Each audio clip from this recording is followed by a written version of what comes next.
I feel like we need intro music because I know we're live, even though it's telling me we're not live, but it says we're live. One of those things. One of those Yeah, I things think that we should like a great introduction or something. John has all that stuff. He doesn't share it. What kind of jerk just doesn't share his toys? It'd be a Seriously. Huey Lewis thing. I'm okay with it. Oh my goodness. Well, anyways, welcome everybody and good Monday evening.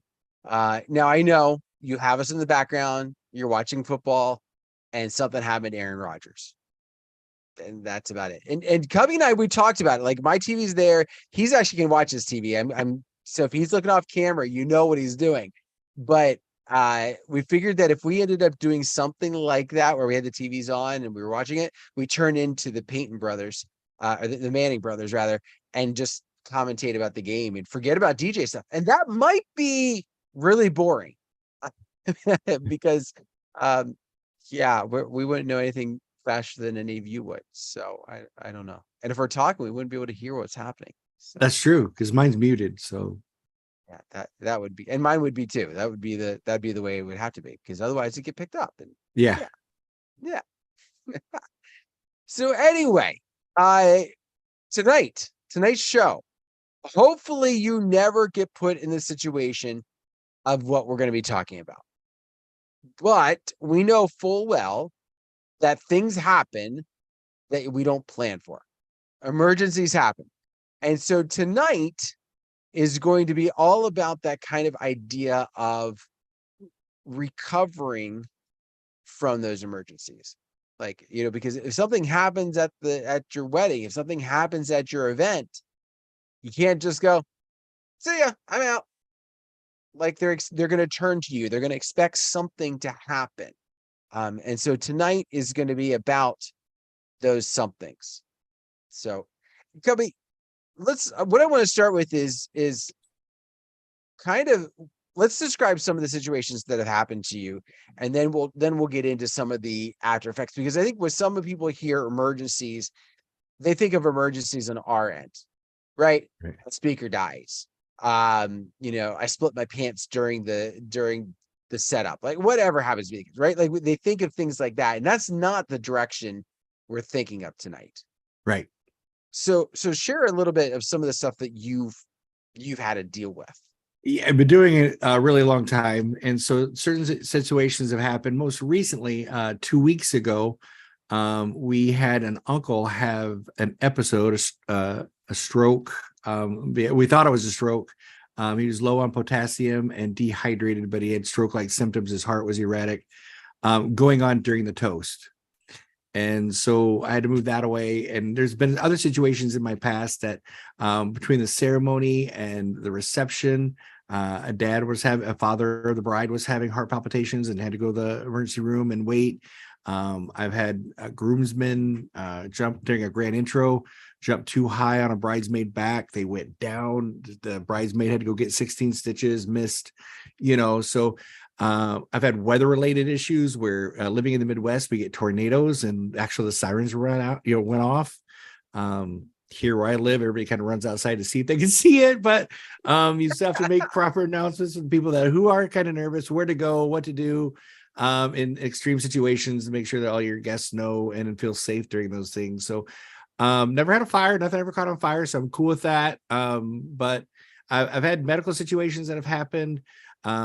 People dancing and I slipped on a dance floor, twisted a knee or whatever. So we had to kind of move things off, but you have to keep things positive and keep going. And how do you take that negative and turn it into a positive? Will really help us all. And that's what I think our goal this evening is things that out of our control. What can we do to help it?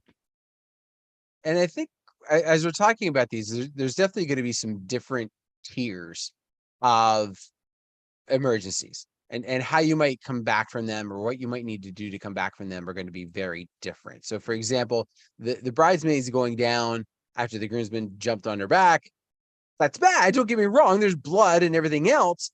But I think there would be, she's going to be okay. Correct. Right? That deep down, this is not a life or death type of situation. But dad having heart palpitations and having to rush off to the emergency room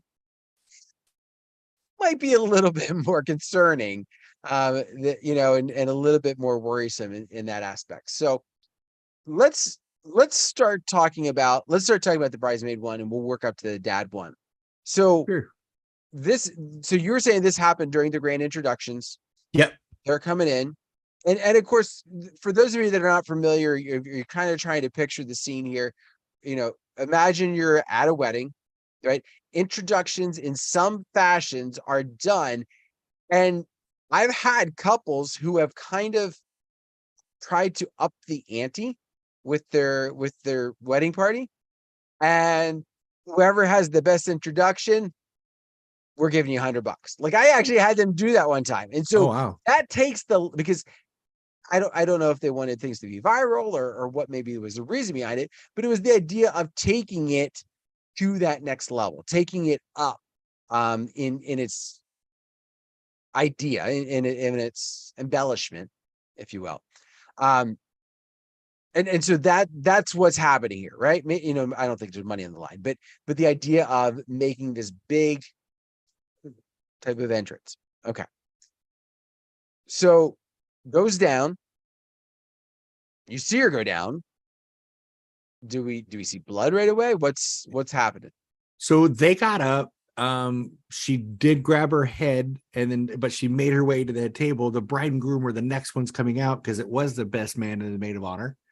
So they were getting, she got up. Didn't knock her out or anything. And then she kind of felt, so she was pinching it as she went forward. Didn't really know. We brought the bride and groom in.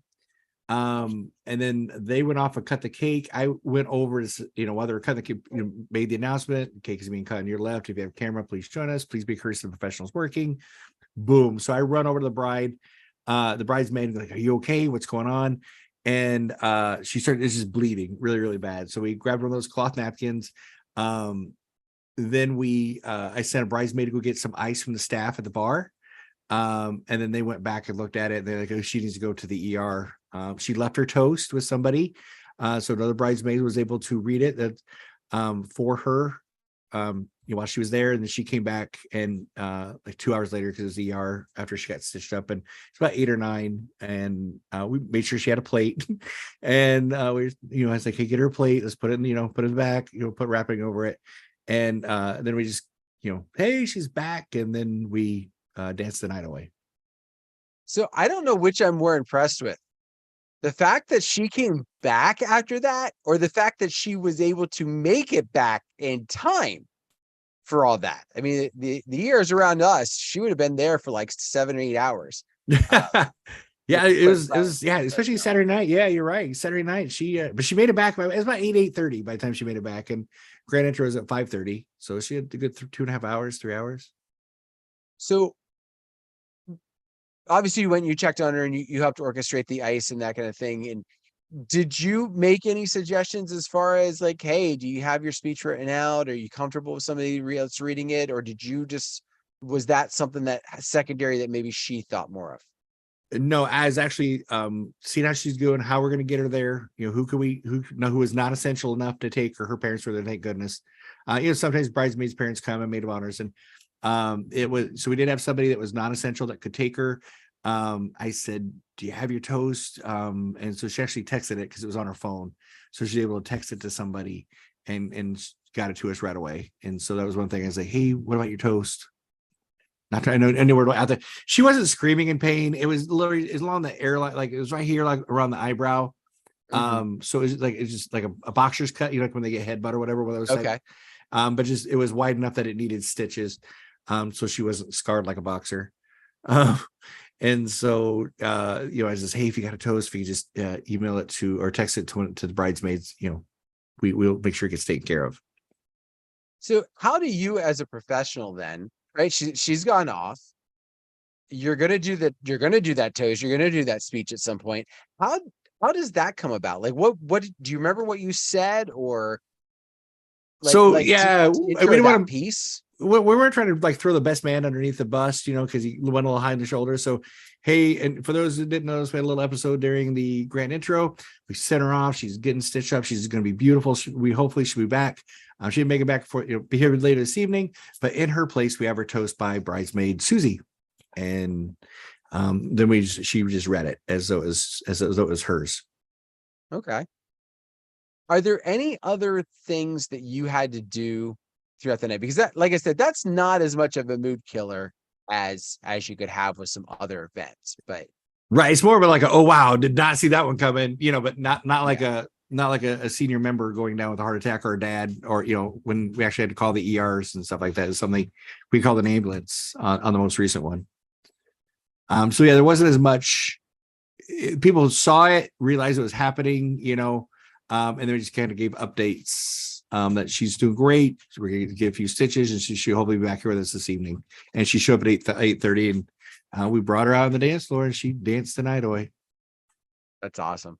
That's awesome. And it's always nice when you can kind of have that high moment, because I'm sure that also, I mean, I would think that would bring the party back to another level. Like, you know, not that people are going to be overly concerned, but it's like, here comes this bridesmaids who is out of commission, who is out for, you know, a good chunk of the reception.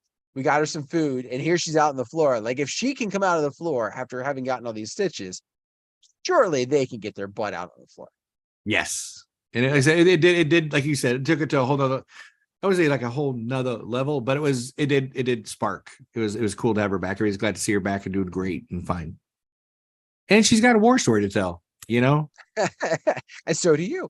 Yes. So do I. So if somebody were to find themselves in that situation, is there anything that you would kind of like, you know, hindsight's always 20/20, right? Is there anything that you could foresee different from what you did to maybe what you could have done? No. I do know when I do grand intros, I'm like, hey, if you got a guy jumping on a girl's back, don't get too high in the shoulders, just to where you push her downwards. You know, it's all great and fun, but just keep it around the waist. Don't go too high in the shoulders, and maybe practice, you know, because you in the whole anxiety thing and getting nervous. He just leaped, man. He just got too high in the shoulders, and she went forward face first. So there you go. So something to think about is just prepping your wedding parties of your entrances, and even maybe just asking. Like, sometimes you see them. Like, when I'm lining up, one of the hardest times that I have is getting them lined up, because they're too busy practicing what they're going to do to come in, that they don't listen to me. And then I almost have to yell at them, you know, in my teacher voice. And then sometimes that works, and sometimes they were the goof off, so they didn't listen anyway. But yeah, so walking through them or getting an idea of what they're going to do can help. You know, you don't want to take away some of that spontaneity, but you do want to help them be elevated without being reckless. So yeah. And then, like I said, I also tell them like where to go, where the photographer wants them to do their move at, you know, not right out the doors. Maybe is it 3 feet in? Is it whatever? Maybe wait till the dance floor. Every venue is different. But like you said, as you're lining up your wedding party, just be careful, be safe, you know, don't get too high in the shoulders. Don't, you know, stuff like that. So lately, I don't know, but lately I've been doing groomsmen all in one and bridesmaids all as like a group. yeah, I don't know if that's trending now, but I had to say for like the last 3 or 4, it was like all the groomsmen and then all the bridesmaids. I had my first one of those this past weekend, and I've got another one coming up in a couple weeks. And it was kind of funny because our area is always behind by like a couple months, it feels like. And I was seeing people talking about this on you know, some of the different Facebook groups, and they're like, yeah, we're not really doing introductions anymore. It's more just a big group of them all coming in, and you might do it where you say, oh, Bobby's groomsmen, and that's it. Or it might be Bobby's groomsmen, you know, John, Joe, Fred, and George, you know, and that's it. But they all come in together. I don't know. I like it and I don't like it. I always tell my brides and grooms, because it has been trending here lately. Like I said, I've been doing a lot more this season than I have in a lot of years. Does your wedding party know each other? Is it going to be awkward if they do that? You know, trying to figure out something that's been done 1,000 times, where they throw the bouquet and he catches it, and you know, we've all seen it, right? Chug a beer, blah blah blah, do the fish, and you know, And then they're like, yeah, we've seen 1,000 times, every reception's 1,000 times. So then they like the idea of like all the groomsmen to their song, and it could be a whole different song. It could be maybe the groomsmen into rock music, and you come into, Back in Black or Thunderstruck or something, and the bridesmaids want Starships by Nicki Minaj. So now you can do two different kind of, and then they can just do their thing, right? And so I don't think it's that bad. It's kind of fun. I mean, it's different. Like I said, I always tell people we all have to do the same thing. We can just do it differently. We just have to cut a cake, but how we cut it differently. So the groups is kind of fun, I think. Yeah. And it does end some credence. And I think what will end up happening is the more that this becomes commonplace, I think what will end up happening is you will see, the bouquet toss, the beer chug, right? But it'll be a group version of it, and it might be new moves, right? I'm not saying it'll be the same moves, but it'll be that mentality, right? Of like, okay, we're going to come in and we're going to do something, but now it's our guys. And so we're going to do it, we're all going to do this thing. And I'm sure that, a lot of the guys will get into chug, taking the beer and slam it together, like in the middle type of thing. And then chugging it or something. But, yeah, I think it could be fun. I will say the ones that the guys didn't do anything at this. It was just this past weekend when I did it. The guys really didn't do anything. They just kind of came in. The girls all had seltzers, and they were the ones who like got to the middle, and they all just tipped them up and downed them right there together. So the girls outshined the guys. Shine, whatever. Right. The guys. So that was kind of cool to see.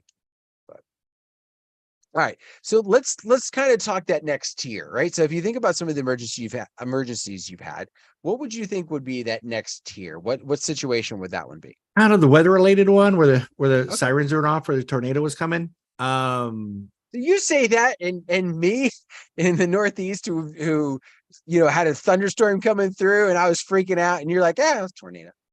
Yeah, if you've seen the movie Twister, was actually filmed just north of us in Ames, Iowa, where I'm from. But yeah, we're like tornadoes are like huge here. You always get a couple good storms a year. Not to say they always land, but you always get sirens going off, potential stuff like that. And when the sirens going off, that is when you're supposed to take cover. I mean, that's the time that there's a funnel cloud been spotted, and it's either going your direction or it could touch ground or whatever. So when the sirens do go on, it's a little bit more serious than just a regular warning or a watch. So how does that work, right? You're at the venue, you're playing.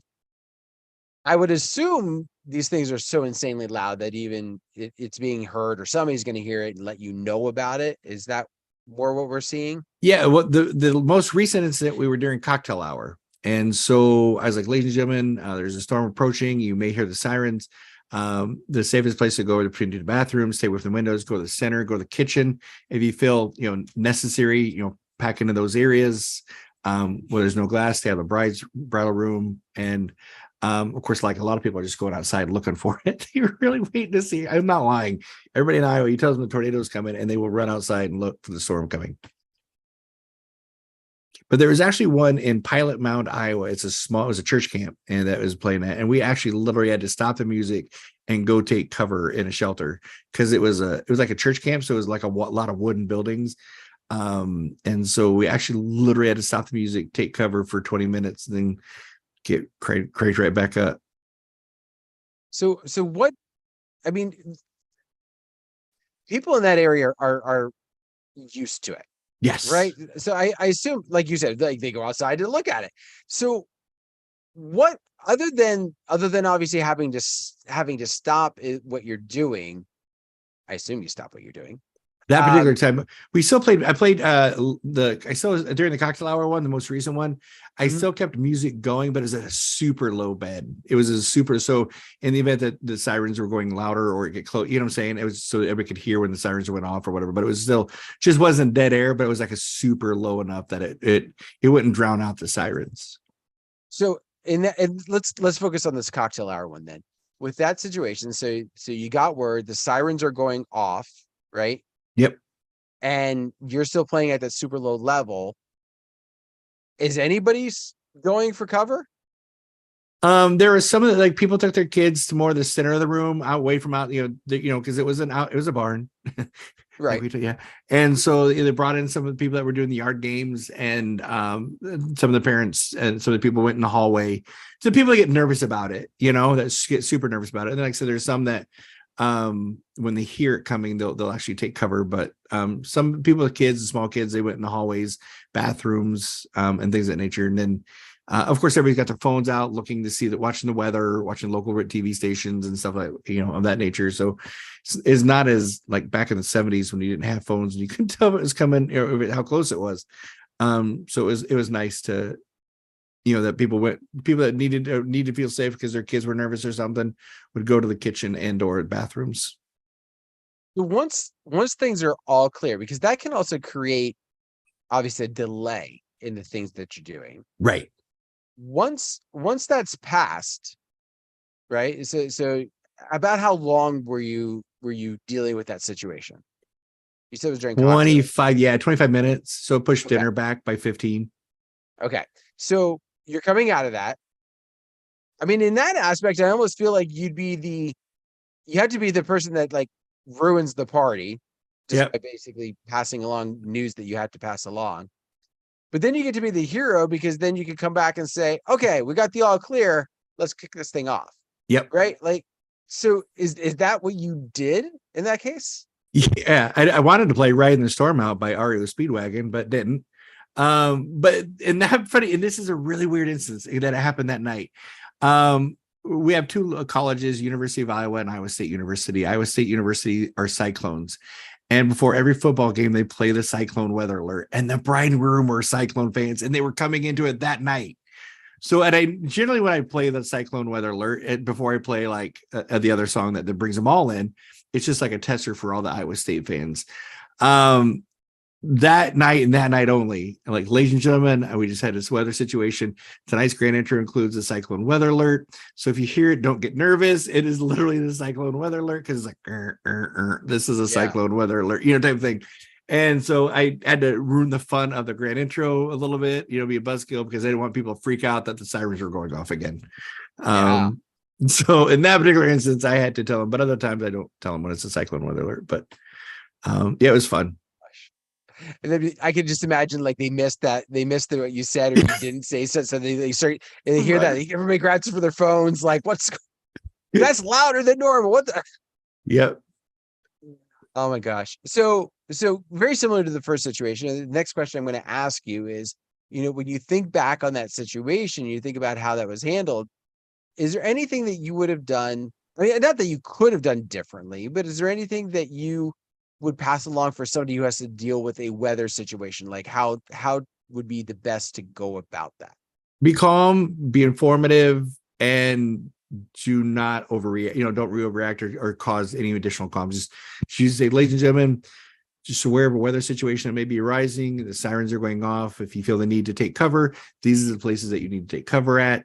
We will keep you updated with any more weather related activities that may be happening, and then if it got closer, if we knew it was on the ground and it was, like a half a mile away, then I'd make the announcement, ladies and gentlemen, it's 3/4 of a mile away, please take cover, type of a thing. And we would have escalated it, but don't escalate it too soon. You just want to make sure it's informative, short, and you're not freaking people out.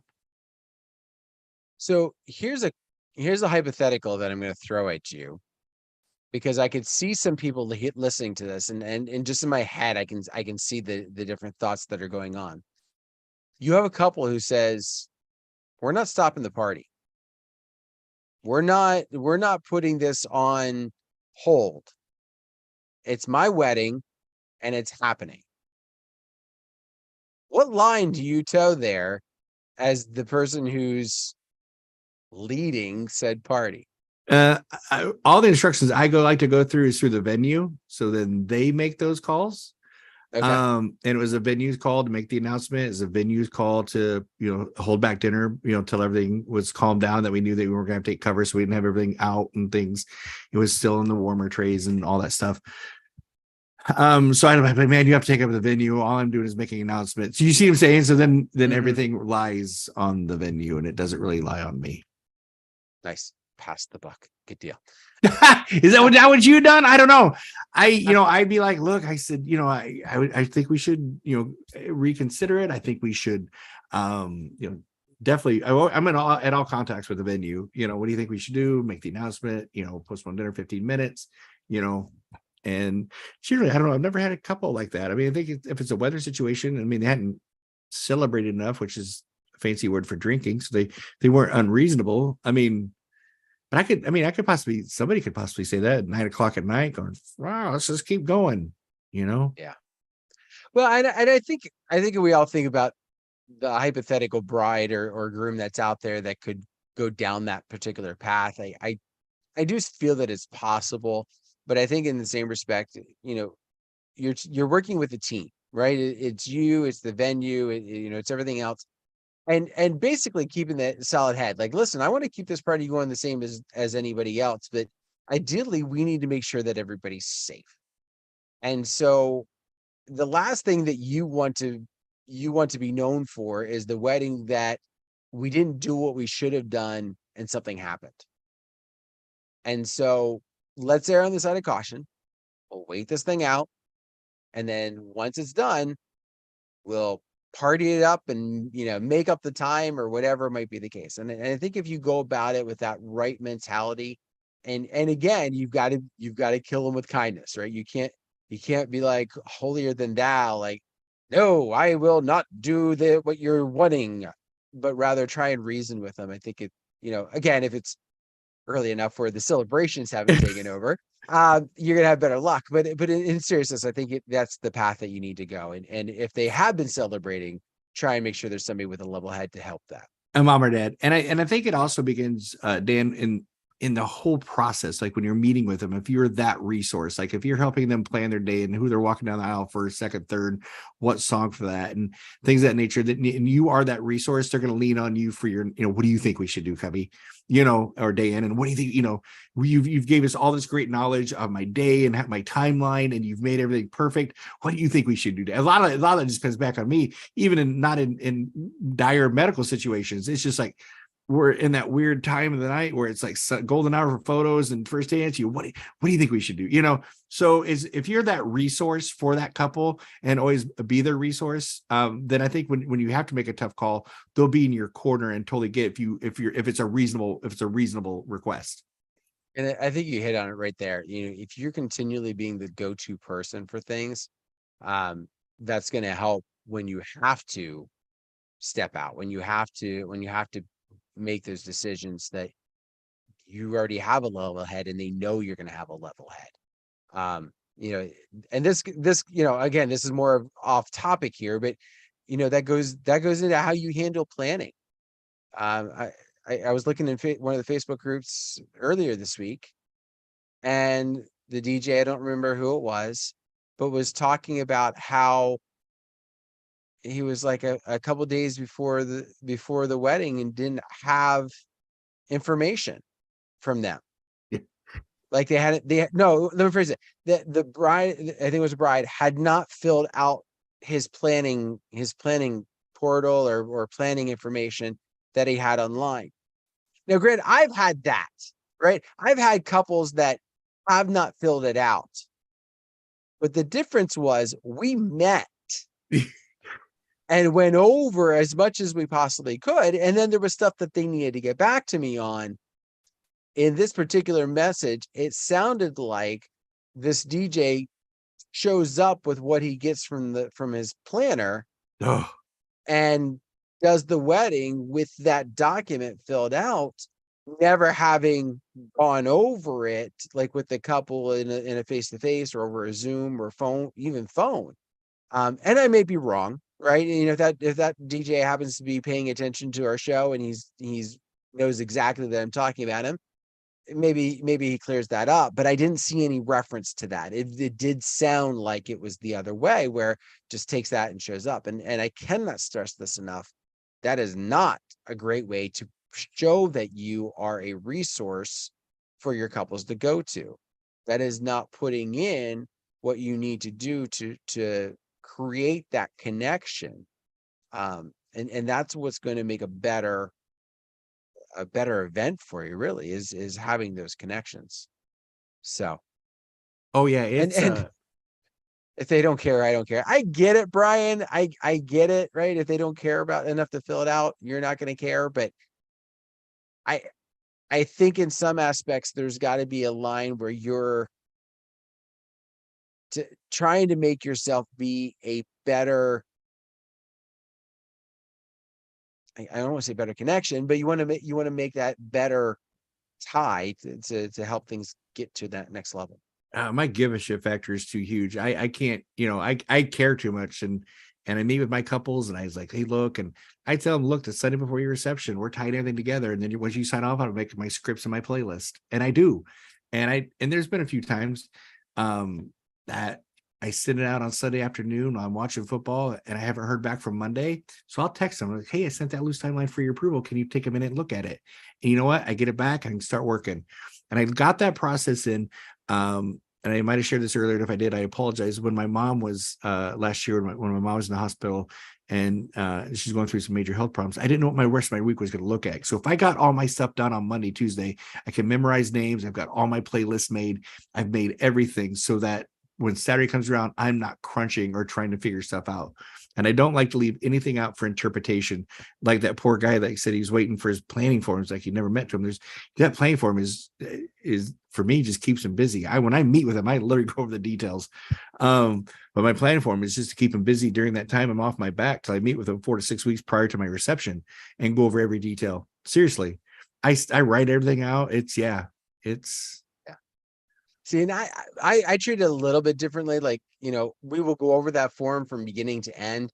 I'm starting to tweak my reminder emails a little bit to make it a little bit more prepared to kind of give them that heads up to go in and take care of it, so that when we're at that meeting and there's a hole in the planner, it's not like, all right, now let's spend the next 10 minutes talking about what you're going to use for that father-daughter dance, right? Here's a link to here's a link to a Spotify playlist that you can go through and get some ideas and figure that out, so that when we do our meeting, you already know, and we can talk about maybe ways to make it more memorable rather than just picking a darn song. So when I confirm the meeting time and the date and the place and all that stuff, I'll go into their planners and see what they have done. I'm like, hey, no, you haven't touched your planners. If you could take a minute and fill those out for me, that way you're more prepared in the meeting and it will go shorter. Like, oh, okay. They know they got busted. I went and checked their homework, but I do remind them. And then they're like, hey, we're ready to meet. I'm like, are you? Because I looked at your planners and not one thing is filled out, so, shucks, let me go fill it out. So I will literally go and say, as a reminder, here's your login, here's your password, in case you lost it. But the more you have done, the quicker the meeting can be. And because I get chatty and we talk about everything. So yeah. All right. So let's go back to our emergency situation. Yeah, sorry, we keep circling back around. It's all right. It's you know what? It's perfectly fine. I mean, we've got like 45 minutes to an hour to fill. We've got to do it somehow. Yes, we can't talk topic the whole night, or people get bored. Anyway, by the way, before we get to that next one, I looked back at the chat. I was missing the chat. So MXP, I don't know who you are, sir, as far as your name, but what I was noticing, the mention was I was DJing at an event next on the beach. Oh. This is on April 11th of 2011, the Japan tsunami. So they were DJing an event next on the beach and had to evacuate. The bride complained to the venue that she wanted to continue, and the police made her leave. So sometimes you do have to maybe pull in some extra help in that case, and obviously it's a good thing that they had that. So wow, yeah, that's crazy. Yeah, that would be a definite. You're not recovering from that emergency that night. Nope, you're not that's bringing done. it. If you're evacuating, that party's over. But that's something to think about, though. I know we were kind of joking with that, but if you have that situation, I think it's important to. We're not in control of Mother Nature, right? We don't have any control over a storm that might happen or something that interrupts an event. And I think there's some times where we need to be business people. And I think there's some times where we need to be human beings. And I think when you have a situation of a storm situation. And I'm talking something severe. It's something, tornado that actually caused you to take cover and maybe end it for that night, or the Japan tsunami that MXP was talking about, something that is causing that event to end that night. I think it's important for you as the human being to kind of put yourself in that couple's shoes. This day that they've been planning, that they've been wanting and everything else, just got stopped. And they may want to come back and create a celebration, a follow-up celebration or something like that. And I think it could be in your best interest to try and help with that. I'm not saying you have to do it for free. I'm not saying you have to give up a Saturday during busy season. But you might be able to help them come up with a way that they can celebrate in a year anniversary or something like that. That might be on an off night, and you find a way to work something out with them where it's a win-win for everybody. Something to consider. Something to consider. Because again, I'm a big believer in karma in that aspect. And I think what goes around comes around. And I'm not saying that you're being mean if you say no to that, but I'm saying I think you'd see a lot more rewards on the other side. So, okay. All right. So let's talk. What is that next tier? Is this dad palpitation? I think, yeah. Dad, between the ceremony, he his heart was going, so mom took him. Everybody came on over to the reception. The bride, the groom, you just know her heart was not in it because the father-daughter dance and her dad giving a toast, and mom was with him because he needed somebody there on his behalf, but brothers and sisters and grandpas and grandpas and aunts and uncles still came over. But he knew in that situation. So we were asking for updates, and we say, hey, he's doing great. He's excited. He wants everybody to have a great time.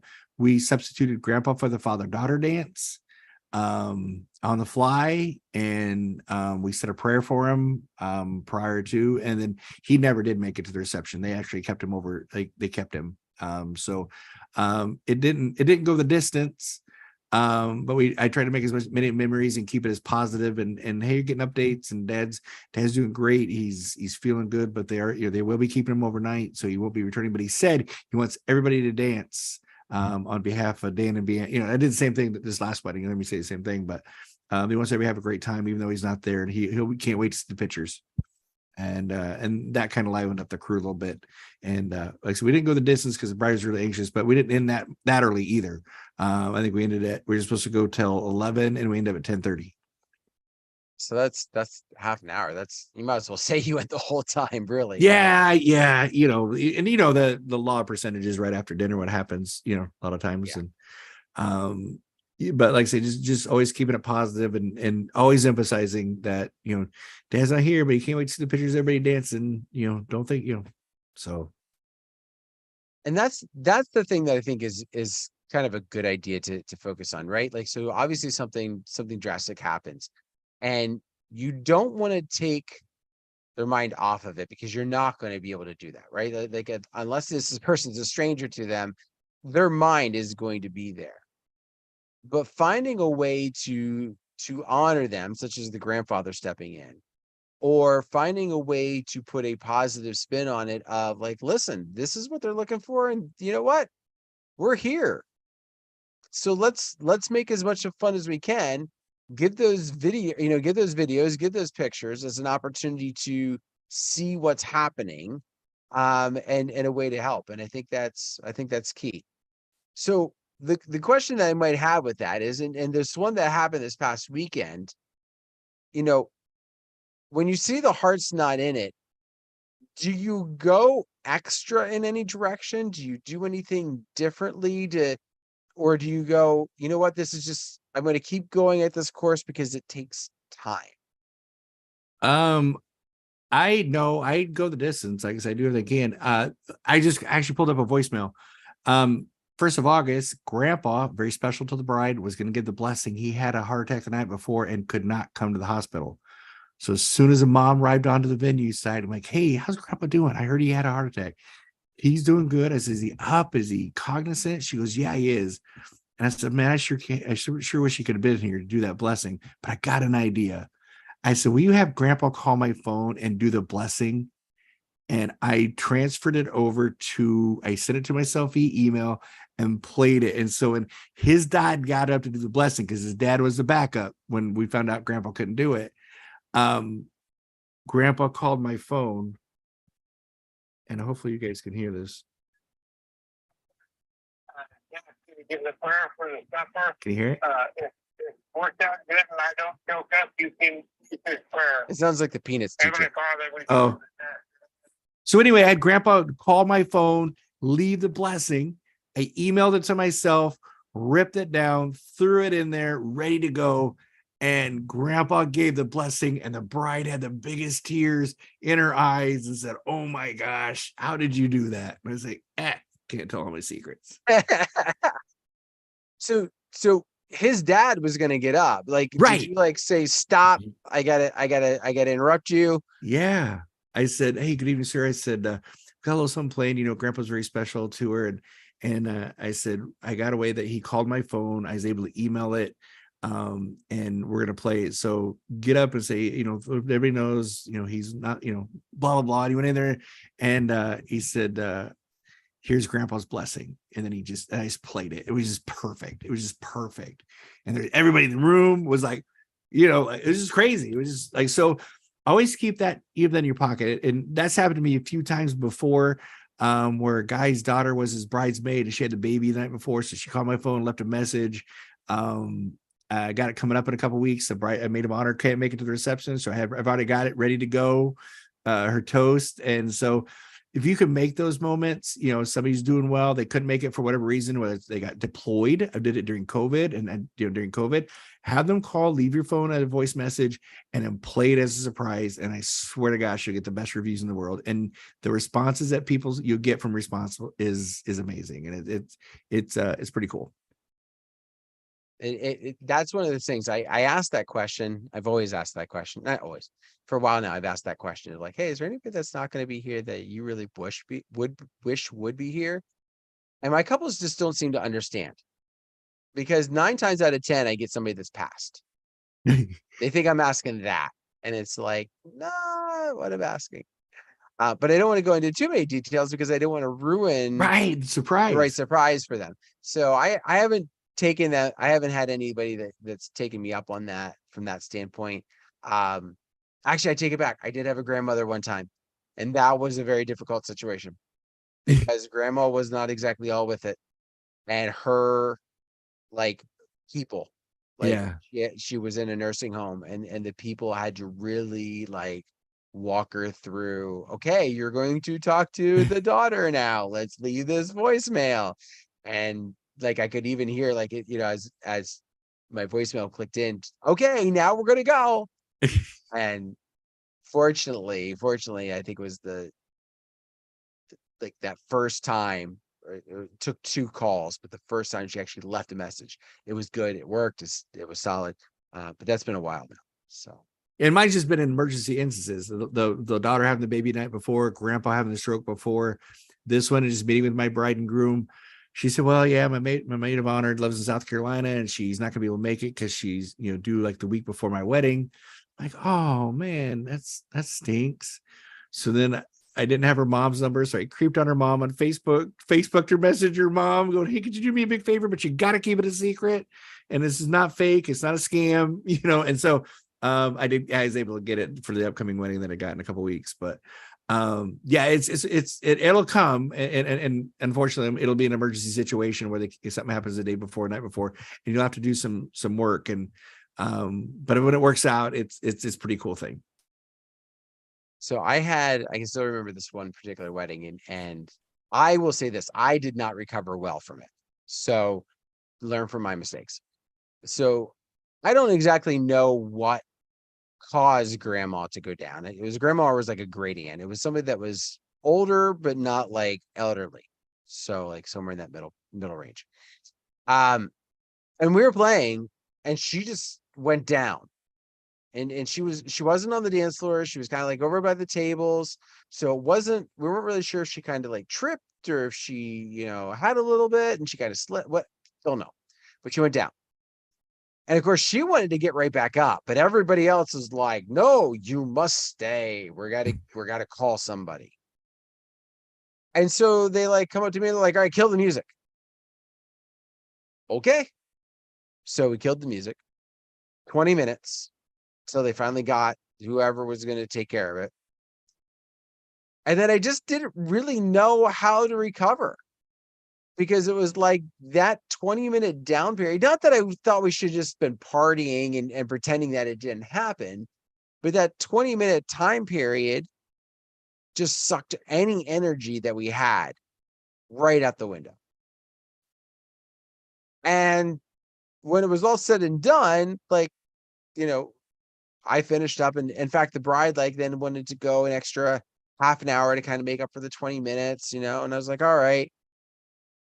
But it just never really happened the way that it should.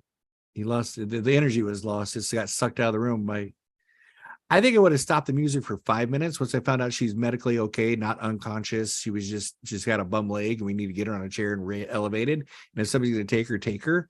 I would have probably came out with a slow song before I amped it back up, and nothing too hard. Maybe like a Brown Eyed Girl or a Sweet Caroline. That's just nothing like going hard.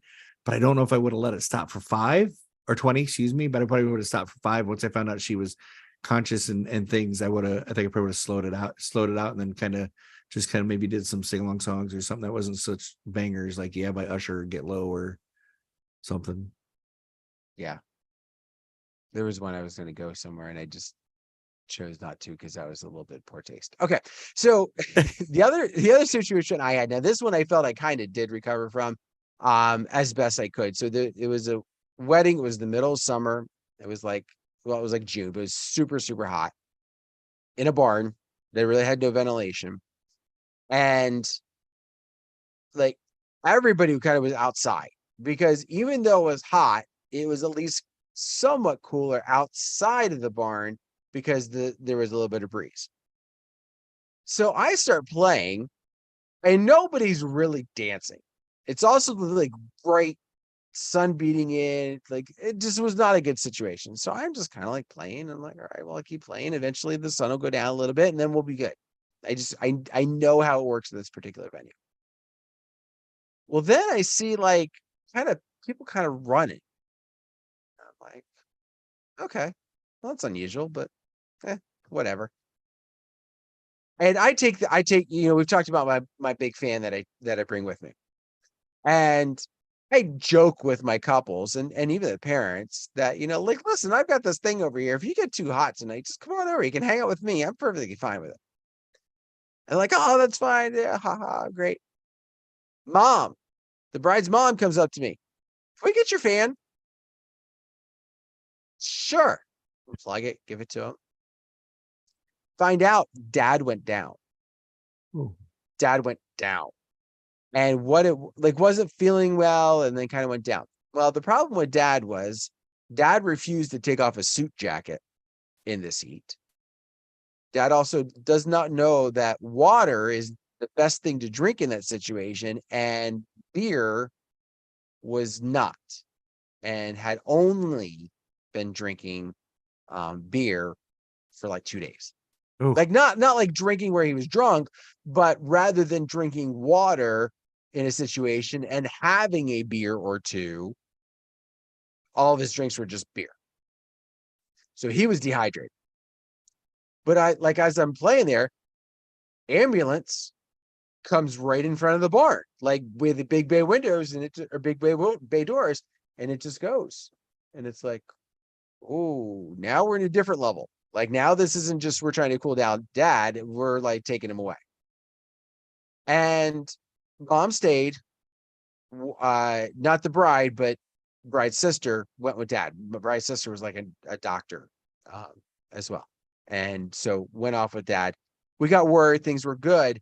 We were able to kind of come back, very similar to what you said. Like, listen, the word is dad wants everybody to have a good time. That's what he said. We want to have a good time. That's what we're here to do. And when we get updates, we'll pass them along. And that kind of kept the mood in that middle range. Like you could tell, like you said, the bride was a little worried, but in the same respect, she knew that was already in an ambulance and knew that her sister was with them. So there was going to be an advocate that knew what they were talking about that was going to make sure everything was okay. The key to a lot of the things that we said tonight is you can't be prepared for every emergency. But when they come about, I think the one thing that you can learn, especially from Cubbie and not from myself, but is to keep that calm, level head about you and not to overreact to any situation. Right? It would have been very easy when the bridesmaid went down and he saw her pinching and we saw blood. We gotta stop. We gotta get her attention right now. Obviously, if she had been knocked unconscious, you may have needed to do that. But taking everything to the level that it is and realizing that eyes are on you and how you react is going to give the audience how to react. It's going to give them the piece. So if you're freaking out, they're going to freak out. So making sure that you are calm as much as you can be, given the situation, I think is good. And trying to make those positive spins as you wait for something good to come about, I think is going to be key also. Anything that you want to add, sir? No, just honestly, the trainings I've gone through, from Farrell to Walters, the Randy Bartlett's mics, and just anything you can go and just feel more comfortable, like you said, is amazing. It helped me out a lot. I said all the mentors I've had throughout the years and the education, it just, like I said, it helped prepare me for what's happened. Definitely. So there's another key, is another way to be prepared is to make sure that you are, taking those MC classes so that you can be prepared. And I don't want to say take improv because you don't want to make it into a humorous situation, but an improv class could be helpful too, because of just the idea of being able to think on your feet. Yes. Being able to be prepared for those moments can be key as well. I dropped into the chat, DJNTV.com/chill. That is going to be Hanging with Howie. That's the link that you're going to want to follow. That's coming up at 10 o'clock. So make sure that you're sticking around for that. You'll follow that link. You'll hop in the room, keep your camera off, keep your mic off. Watch everybody that's the guys and girls that are doing that part of the show. And then when they're done, they'll say, all right, we're done recording. You guys can hop on and chat with them and give 2 cents, maybe share some of your emergencies that you've had. There was a couple more that were dropped in the chat that we didn't get to tonight, by all means, but take and run with that. Tomorrow, John's got his video that will drop in the morning. Tomorrow night, I forget what shows are on tomorrow night. I really do. That's my fault. Give me like 30 seconds here, because I always save the emails. At least I think I saved the emails. Watch, I deleted it this time. That's probably what happened. Oh, no, I did save it. Okay. So coming up then on Tuesday night, we do have the Tuesday night music show recording will happen. So again, that's going to be at DJNTV.com. And then on Wednesday, my video drops in the morning. At 9 o'clock will be the replay on YouTube for the Tuesday night music show. And at 10 o'clock will be the replay of Hanging with Howie that's coming up here at 10 o'clock. It's great when you have a cheat sheet. Yes. It's all the difference in the world. So I do want to thank everybody for taking time, because I know a lot of you were probably busy, watching us and watching, what was going on with Aaron Rodgers, so I guess it's not Hanging with Howie. It's Hanging with Brian. It's Hanging with Brian S. Red. So I just saw that in the chat. So thank you, Brian. So I don't know what's going on with Howie, but he's not there and Brian's going to step in. So there you go. Still the same link. But yeah, so thank you very much. Next week, John will be back. It'll be the Three Amigos, unless Cubbie's got something going on that I don't know about. Nope, I'm good. Good. Then we will see you all next week. Have yourself a wonderful, wonderful time. Bye, everybody. Thank you.